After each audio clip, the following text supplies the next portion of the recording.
The Adventure of the Mazarin Stone. It was pleasant to Dr. Watson to find himself once more in the untidy room of the first floor in Baker Street, which had been the starting point of so many remarkable adventures.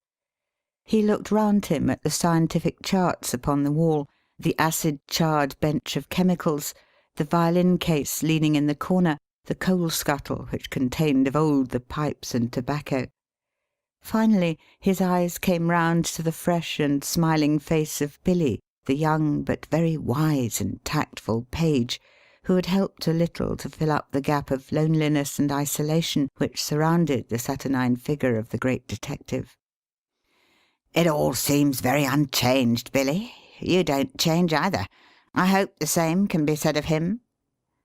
Billy glanced with some solicitude at the closed door of the bedroom.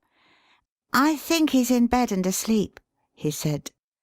It was 7 in the evening of a lovely summer's day, but Dr. Watson was sufficiently familiar with the irregularity of his old friend's hours to feel no surprise at the idea. "That means a case, I suppose?" "Yes, sir, he's very hard at it just now. I'm frightened for his health. He gets paler and thinner, and he eats nothing. When will you be pleased to dine, Mr. Holmes?" Mrs. Hudson asked. 7:30 the day after to-morrow," said he. "You know his way when he is keen on a case." "Yes, Billy, I know." "He's following some one. Yesterday he was out as a workman looking for a job. To-day he was an old woman. Fairly took me in, he did, and I ought to know his ways by now." Billy pointed with a grin to a very baggy parasol which leaned against the sofa. "That's part of the old woman's outfit," he said. "But what is it all about, Billy?" Billy sank his voice as one who discusses great secrets of state. "I don't mind telling you, sir, but it should go no farther. It's this case of the Crown Diamond." "What? The £100,000 burglary?" "Yes, sir. They must get it back, sir. Why, we had the Prime Minister and the Home Secretary both sitting on that very sofa.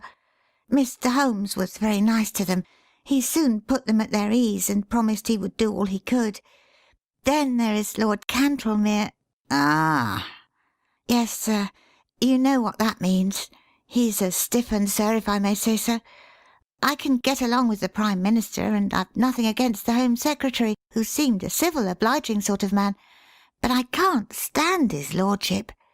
Neither can Mr. Holmes, sir. You see, he don't believe in Mr. Holmes, and he was against employing him. He'd rather he failed." "And Mr. Holmes knows it?" "Mr. Holmes always knows whatever there is to know." "Well, we'll hope he won't fail, and that Lord Cantlemere will be confounded. But I say, Billy, what is that curtain for across the window?" "Mr. Holmes had it put up there 3 days ago. We've got something funny behind it." Billy advanced and drew away the drapery which screened the alcove of the bow window. Dr. Watson could not restrain a cry of amazement. There was a facsimile of his old friend, dressing gown and all, the face turned 3/4 towards the window and downward as though reading an invisible book, while the body was sunk deep in an armchair. Billy detached the head and held it in the air. "We put it at different angles so that it may seem more lifelike.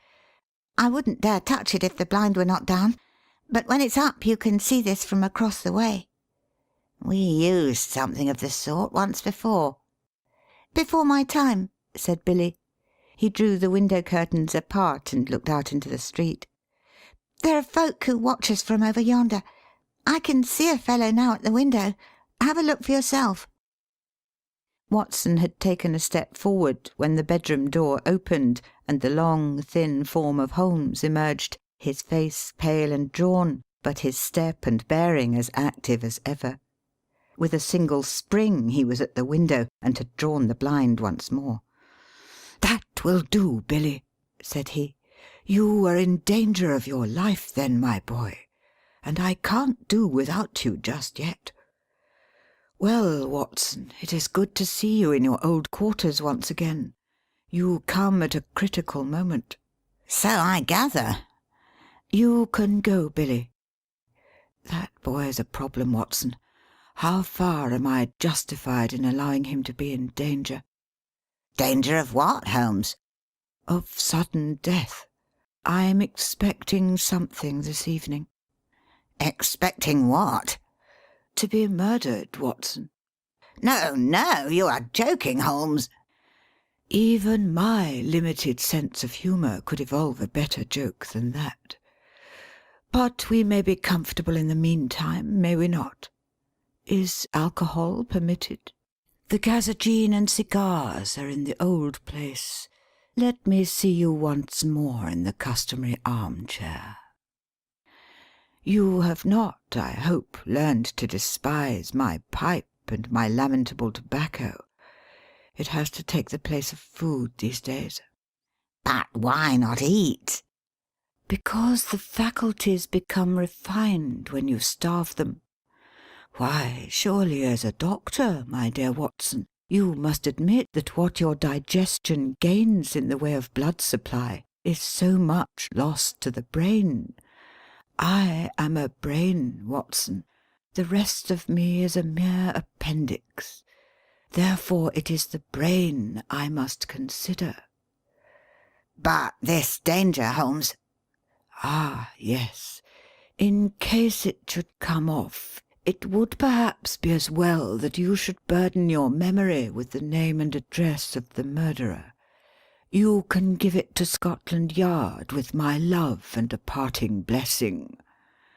Silvius is the name. Count Negretto Silvius. Write it down, man, write it down. 136 Moorside Gardens, Northwest. Got it? Watson's honest face was twitching with anxiety. He knew only too well the immense risks taken by Holmes, and was well aware that what he said was more likely to be understatement than exaggeration. Watson was always the man of action, and he rose to the occasion. Count me in, Holmes. I have nothing to do for a day or two. Your morals don't improve, Watson. You have added fibbing to your other vices. You bear every sign of the busy medical man with calls on him every hour. Not such important ones. But can't you have this fellow arrested? Yes, Watson, I could. That's what worries him so.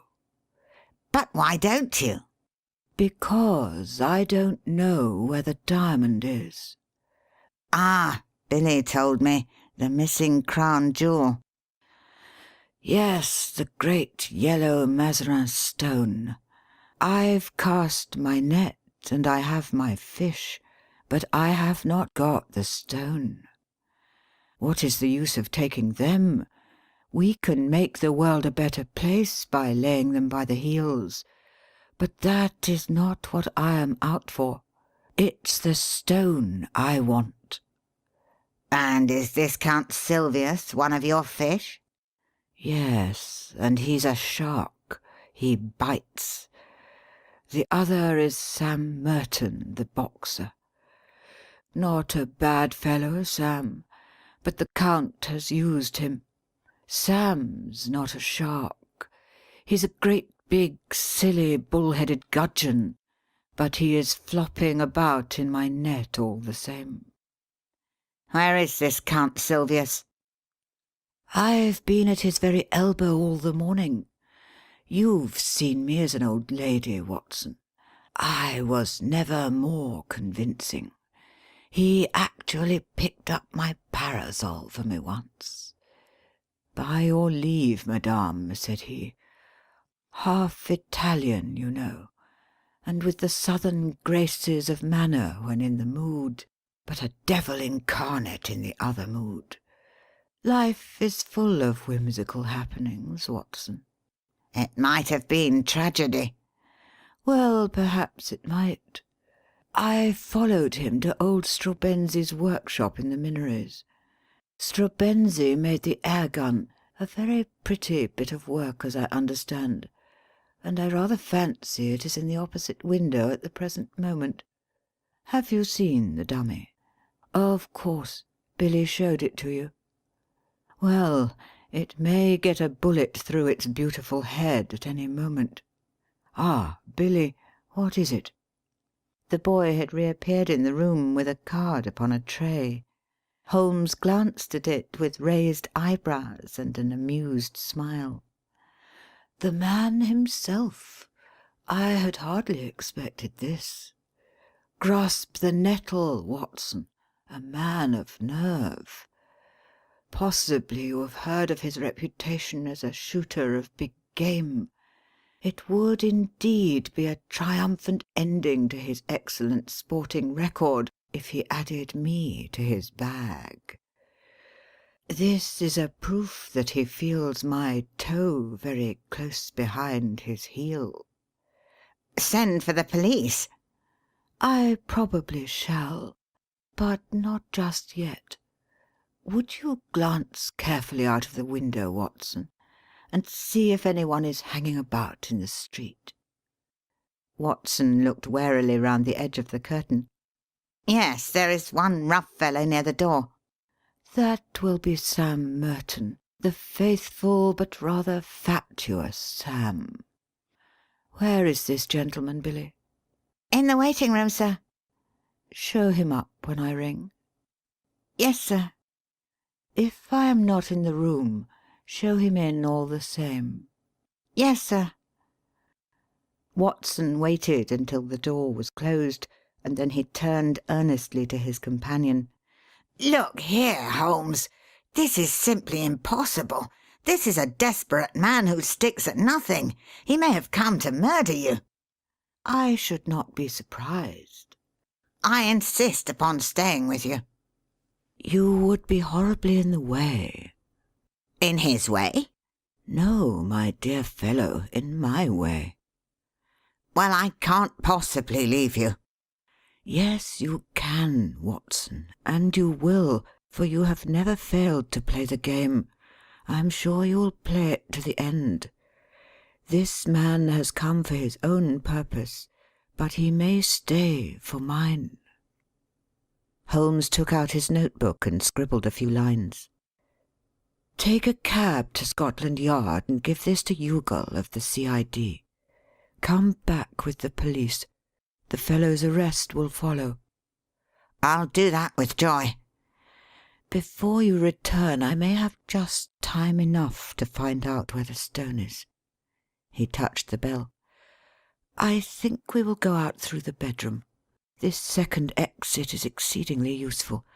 I rather want to see my shark without his seeing me, and I have, as you will remember, my own way of doing it. It was, therefore, an empty room into which Billy, a minute later, ushered Count Silvius. The famous game shot, sportsman, and man about town was a big, swarthy fellow, with a formidable dark moustache shading a cruel, thin-lipped mouth, and surmounted by a long, curved nose like the beak of an eagle. He was well dressed, but his brilliant necktie, shining pin, and glittering rings were flamboyant in their effect. As the door closed behind him, he looked round him with fierce, startled eyes, like one who suspects a trap at every turn. Then he gave a violent start as he saw the impassive head and the collar of the dressing-gown, which projected above the armchair in the window. At first his expression was one of pure amazement. Then the light of a horrible hope gleamed in his dark, murderous eyes. He took one more glance round to see that there were no witnesses, and then, on tiptoe, his thick stick half raised, he approached the silent figure. He was crouching for his final spring and blow when a cool, sardonic voice greeted him from the open bedroom door. "Don't break it, Count, don't break it." The assassin staggered back, amazement in his convulsed face. For an instant he half raised his loaded cane once more, as if he would turn his violence from the effigy to the original. But there was something in that steady grey eye and mocking smile which caused his hand to sink to his side. "It's a pretty little thing," said Holmes, advancing towards the image. "Tavernier, the French modeller, made it. He is as good at waxworks as your friend Straubenzii is at air-guns." Air guns, sir? What do you mean?" Put your hat and stick on the side table. Thank you. Pray take a seat. Would you care to put your revolver out also?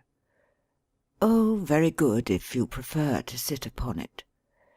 Your visit is really most opportune, for I wanted badly to have a few minutes' chat with you."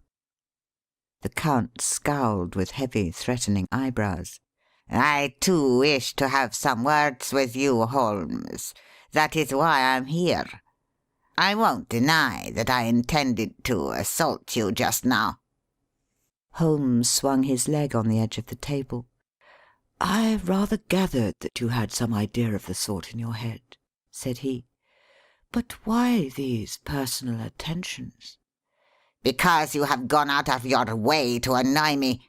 Because you have put your creatures upon my track." "My creatures?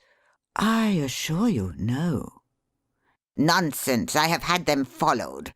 Two can play at that game, Holmes." "It is a small point, Count Silvius, but perhaps you would kindly give me my prefix when you address me. You can understand that with my routine of work I should find myself on familiar terms with half the rogues' gallery, and you will agree that exceptions are invidious." "Well, Mr. Holmes, then." "Excellent. But I assure you you are mistaken about my alleged agents." Count Silvius laughed contemptuously. "Other people can observe as well as you. Yesterday there was an old sporting man. Today it was an elderly woman. They held me in view all day." "Really, sir, you compliment me. Old Baron Dowson said the night before he was hanged that in my case what the law had gained the stage had lost. And now you give my little impersonations your kindly praise." "It was you? You yourself?" Holmes shrugged his shoulders. "You can see in the corner the parasol which you so politely handed to me in the Minories before you began to suspect." "If I had known, you might never—" "Have seen this humble home again. I was well aware of it. We all have neglected opportunities to deplore. As it happens, you did not know. So here we are." The Count's knotted brows gathered more heavily over his menacing eyes. "What you say only makes the matter worse. It was not your agents, but your play-acting busybody self. You admit that you have dogged me. Why?" "Come now, Count. You used to shoot lions in Algeria." "Well?" "But why?" "Why? The sport, the excitement, the danger." "And no doubt to free the country from a pest." "Exactly." "My reasons in a nutshell." The Count sprang to his feet, and his hand involuntarily moved back to his hip pocket. "Sit down, sir, sit down. There was another more practical reason. I want that yellow diamond." Count Silvius lay back in his chair with an evil smile. "Upon my word," said he, "you knew that I was after you for that. The real reason why you are here to-night is to find out how much I know about the matter, and how far my removal is absolutely essential. Well, I should say that from your point of view it is absolutely essential, for I know all about it, save only one thing, which you are about to tell me." "Oh, indeed. And pray, what is this missing fact?" "Where the Crown Diamond now is." The Count looked sharply at his companion. "Oh, you want to know that, do you? How the devil should I be able to tell you where it is?" "You can, and you will." "Indeed." "You can't bluff me, Count Silvius." Holmes's eyes, as he gazed at him, contracted and lightened until they were like two menacing points of steel. You are absolute plate glass. I see to the very back of your mind." "Then, of course, you see where the diamond is?" Holmes clapped his hands with amusement, and then pointed a derisive finger. "Then you do know. You have admitted it." "I admit nothing." "Now, Count, if you will be reasonable, we can do business. If not, you will get hurt." Count Sylvius threw up his eyes to the ceiling. "And you talk about bluff," said he. Holmes looked at him thoughtfully, like a master chess player who meditates his crowning move. Then he threw open the table drawer and drew out a squat notebook. "Do you know what I keep in this book?" "No, sir, I do not." "You." "Me?" "Yes, sir, you. You are all here. Every action of your vile and dangerous life." "Damn you, Holmes!" cried the Count with blazing eyes. "There are limits to my patience." "It's all here, Count. The real facts as to the death of old Mrs. Harold, who left you the Blymer estate which you so rapidly gambled away." "You are dreaming." "And the complete life history of Miss Minnie Warrender." "Tut, you will make nothing of that."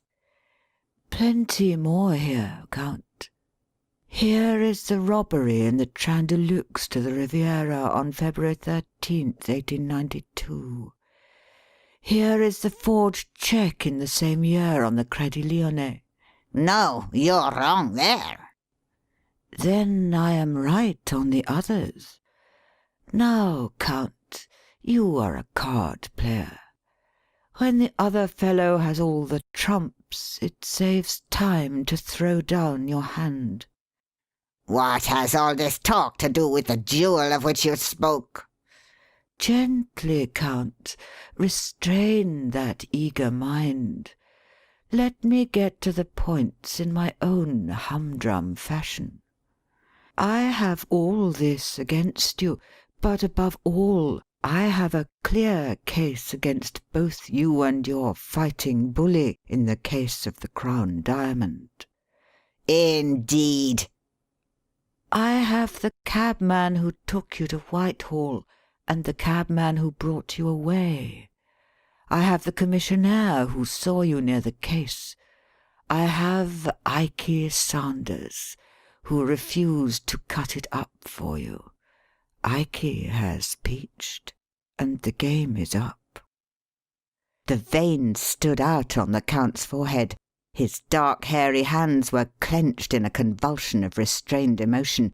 He tried to speak, but the words would not shape themselves. "That's the hand I play from," said Holmes. "I put it all upon the table, but one card is missing. It's the King of Diamonds. I don't know where the stone is." "You shall never know." "No? Now be reasonable, Count. Consider the situation. You are going to be locked up for 20 years. So is Sam Merton. What good are you going to get out of your diamond? None in the world. But if you hand it over, well, I'll compound a felony. We don't want you or Sam. We want the stone. Give that up, and so far as I'm concerned, you can go free, so long as you behave yourself in the future. If you make another slip, well, it will be the last. But this time my commission is to get the stone, not you." "But if I refuse?" "Why then, alas, it must be you and not the stone." Billy had appeared in answer to a ring. "I think, Count, that it would be as well to have your friend Sam at this conference. After all, his interests should be represented. Billy, You will see a large and ugly gentleman outside the front door. Ask him to come up." "If he won't come, sir?" "No violence, Billy. Don't be rough with him. If you tell him that Count Silvius wants him, he will certainly come." "What are you going to do now?" asked the Count as Billy disappeared. "My friend Watson was with me just now. I told him that I had a shark and a gudgeon in my net. Now I am drawing the net, and up they come together." The Count had risen from his chair, and his hand was behind his back. Holmes held something half protruding from the pocket of his dressing gown. "You won't die in your bed, Holmes." "I have often had the same idea. Does it matter very much? After all, Count, your own exit is more likely to be perpendicular than horizontal. But these anticipations of the future are morbid. Why not give ourselves up to the unrestrained enjoyment of the present?" A sudden wild beast light sprang up in the dark menacing eyes of the master criminal. Holmes's figure seemed to grow taller as he grew tense and ready. "It is no use your fingering your revolver, my friend," he said in a quiet voice. "You know perfectly well that you dare not use it, even if I gave you time to draw it. Nasty, noisy things, revolvers, Count. Better stick to air guns. Ah, I think I hear the fairy footstep of your estimable partner. Good day, Mr. Merton. Rather dull in the street, is it not?"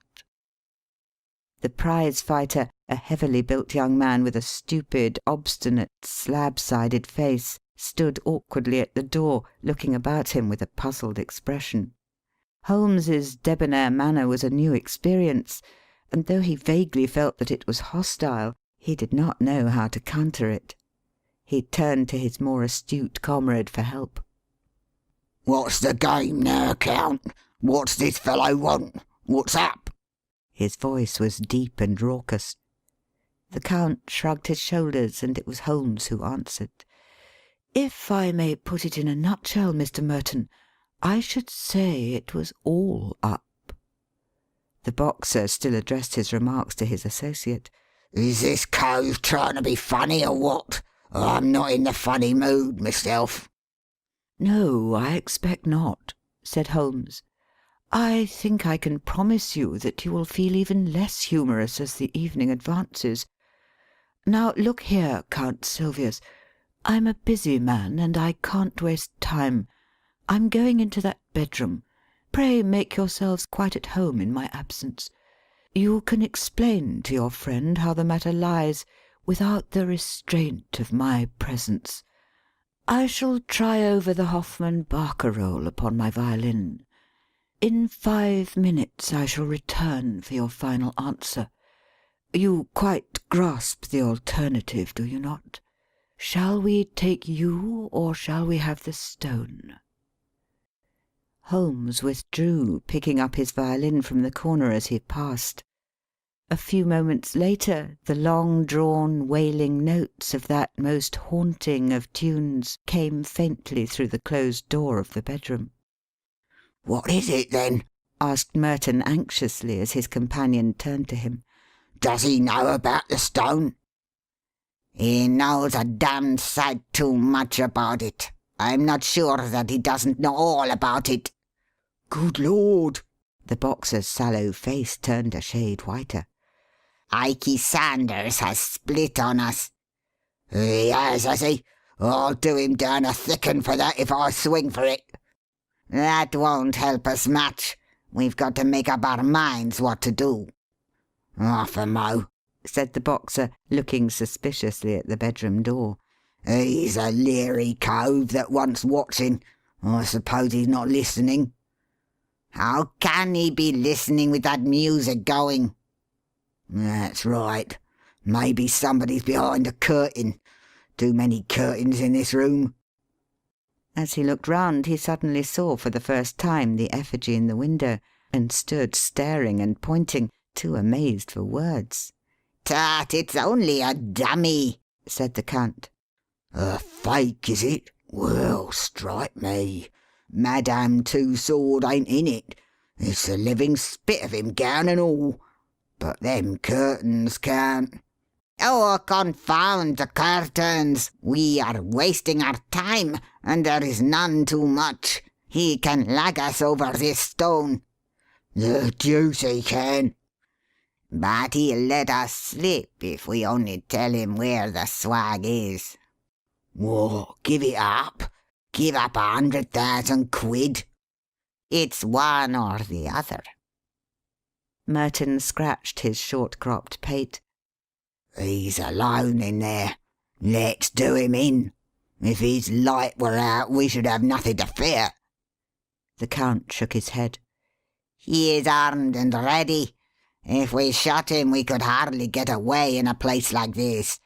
Besides, it's likely enough that the police know whatever evidence he has got. Hello, what was that?" There was a vague sound which seemed to come from the window. Both men sprang round, but all was quiet. Save for the one strange figure seated in the chair, the room was certainly empty. "Something in the street," said Merton. "Now, look here, Governor, you've got the brains. Surely you can think of a way out of it. If slugging is no use, then it's up to you." "I fooled better men than he," the Count answered. "The stone is here in my secret pocket. I take no chances leaving it about.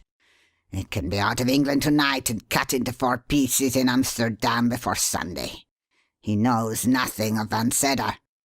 "I thought Van Sedder was going next week." "He was, but now he must get off by the next boat. One or other of us must slip round with the stone to Lime Street and tell him." "But the false bottom ain't ready." "Well, he must take it as it is and chance it. There's not a moment to lose." Again, with the sense of danger which becomes an instinct with the sportsman, he paused and looked hard at the window. Yes, it was surely from the street that the faint sound had come. "As to Holmes," he continued, "we can fool him easily enough. You see, the damned fool won't arrest us if he can get the stone. Well, we'll promise him the stone. We'll put him on the wrong track about it. And before he finds that it is the wrong track, it will be in Holland, and we out of the country." "That sounds good to me," cried Sam Merton with a grin. "You go on and tell the Dutchman to get a move on him. I'll see this sucker and fill him with a bogus confession. I'll tell him that the stone is in Liverpool. Confound that whining music, it gets on my nerves. By the time he finds it isn't in Liverpool, it will be in quarters, and we on the blue water. Come back here, out of a line with that keyhole. Here is the stone." "I wonder you dare carry it."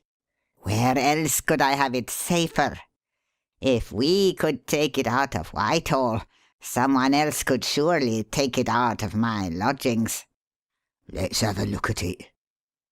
Count Silvius cast a somewhat unflattering glance at his associate and disregarded the unwashed hand which was extended towards him. "What, do you think I'm going to snatch it off you? See here, mister, I'm getting a bit tired of your ways." "Well, well, no offence, Sam. We can't afford to quarrel. Come over to the window if you want to see the beauty properly. Now, hold it to the light. Here." "Thank you." With a single spring, Holmes had leaped from the dummy's chair and had grasped the precious jewel. He held it now in one hand, while his other pointed a revolver at the Count's head. The two villains staggered back in utter amazement. Before they had recovered, Holmes had pressed the electric bell. "No violence, gentlemen, no violence, I beg of you. Consider the furniture. It must be very clear to you that your position is an impossible one. The police are waiting below." The Count's bewilderment overmastered his rage and fear. "But how the deuce—" he gasped. "Your surprise is very natural. You are not aware that a second door from my bedroom leads behind that curtain. I fancied that you must have heard me when I displaced the figure, but luck was on my side. It gave me a chance of listening to your racy conversation, which would have been painfully constrained had you been aware of my presence." The Count gave a gesture of resignation. "We give you best, Holmes. I believe you are the devil himself."